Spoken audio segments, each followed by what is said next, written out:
Bonjour à toutes et à tous, dans cette vidéo je vais vous montrer pour Automatic 1111 deux extensions qui nous permettent de faire des remplacements de visage comme le fait Roop. Roop est arrêté, donc voilà, il est temps de s'intéresser à d'autres extensions qui, elles, sont encore en développement. Je vais vous montrer Reactor Force et Face Swap Lab.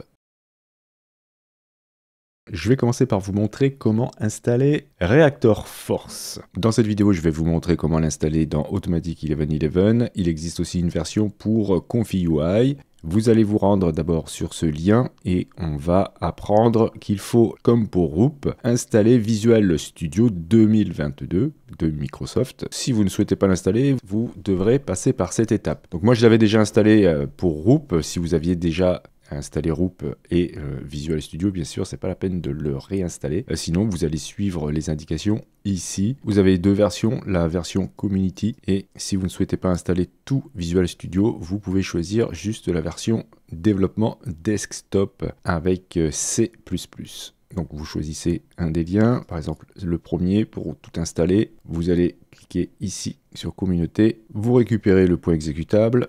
Ensuite, vous allez bien sûr lancer l'exécutable, donc c'est assez rapide. Ensuite, vous allez retourner sur le site de Reactor. Vous allez copier ce lien, le lien qui nous sert à faire l'install. Et dans Automatic 1111, vous allez dans Extensions. Vous allez cliquer sur Install from URL. Vous allez coller l'URL et cliquer sur Install. Alors, il faut un certain temps. Une fois que c'est fait, vous verrez écrit ici Installed. Alors je vous conseille de tout arrêter et de tout relancer. Si vous voulez en savoir un petit peu plus, vous avez là les caractéristiques. Donc on nous dit que c'est très rapide, qu'on va pouvoir remplacer plusieurs visages en même temps, que ça détecte les genres, que l'on a la possibilité de sauvegarder le visage d'origine, on peut restaurer le visage, on peut aussi upscaler, et vous avez encore d'autres choses, et là, chose hyper intéressante, ça supporte aussi ConfiUI. Si l'installation s'est bien passée, vous devriez voir maintenant un nouvel onglet, Reactor Force. Ça va fonctionner avec Text to Image et avec Image to Image, avec les modèles 1.5 et les modèles SDXL.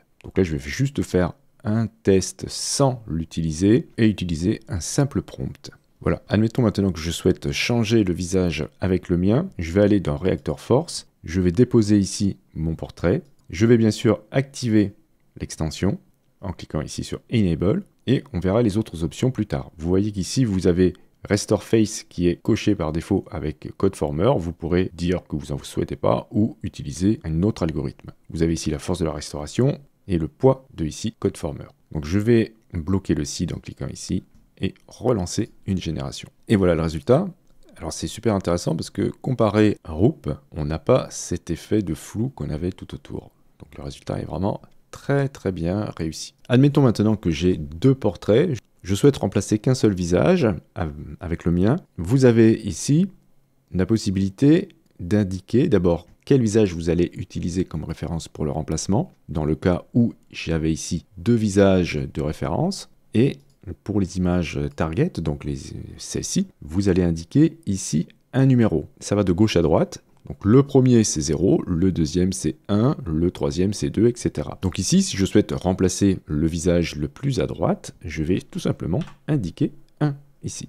Et voilà le résultat. Ce qui est bien, c'est que ça n'a pas pris les lunettes. Je vais vous montrer dans Image to Image comment ça fonctionne. Vous n'avez pas besoin de prompt positif ni de prompt négatif. Vous allez déposer ici l'image sur laquelle vous souhaitez changer le visage. Et ensuite, vous allez cliquer ici pour avoir exactement les mêmes dimensions.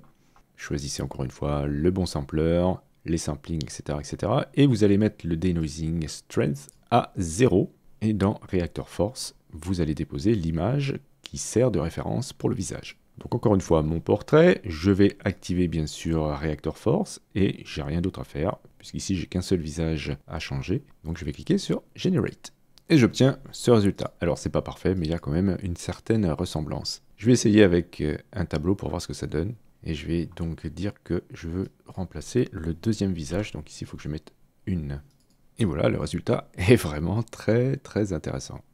L'autre extension que je vais vous montrer s'appelle Face Swap Lab. Il est un petit peu plus complet. Vous avez la documentation ici. Bien sûr, je vous mettrai encore une fois les liens dans la description. L'interface a beaucoup plus d'options. Il va falloir aussi installer Visual Studio pour que ça fonctionne. Ensuite, vous allez copier cette adresse que vous allez coller au même endroit que tout à l'heure. Donc encore une fois, vous allez dans Extension, vous allez dans Install from URL, vous allez coller le lien et cliquer sur Install. Une fois que c'est installé, on va tout fermer et tout relancer. Une fois que vous avez tout redémarré et que l'installation est faite, vous aurez Face Swap Lab qui va apparaître là et vous l'aurez aussi ici. C'est là qu'on va commencer à travailler. Alors on peut l'utiliser dans Text to Image, dans Image to Image aussi. Je vais vous montrer d'abord dans Text to Image. Alors vous allez voir, c'est beaucoup plus complet que Reactor Force. Donc je vais déplier le module ici, voilà. Donc vous avez Phase 1, Phase 2, Phase 3 et Global Post Processing. Par défaut, CodeFormer est coché, donc c'est pour le Restore Face. Et vous avez la possibilité aussi de faire un upscale et d'aller chercher là-dedans un modèle que vous avez déjà installé dans le dossier de Automatic 1111.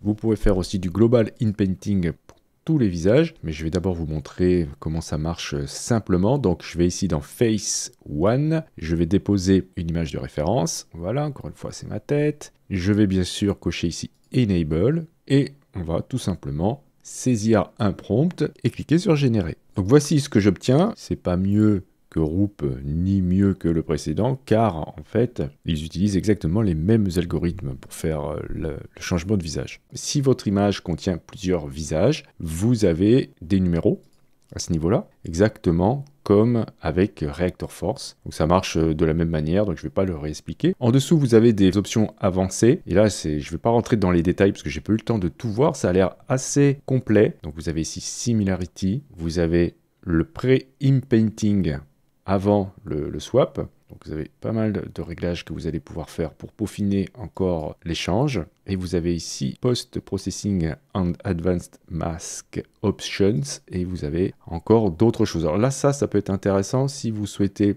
avant donc de faire l'échange, d'appliquer une restauration du visage et même d'appliquer un upscaler sur le visage qui sera appliqué à l'image. Parce que par défaut, quand vous regardez la documentation, on vous explique que le visage est en fait réduit à 128 pixels par 128 pixels et on a la possibilité de l'augmenter, de faire un Restore Face et éventuellement une correction de couleur et une accentuation et ensuite de l'appliquer.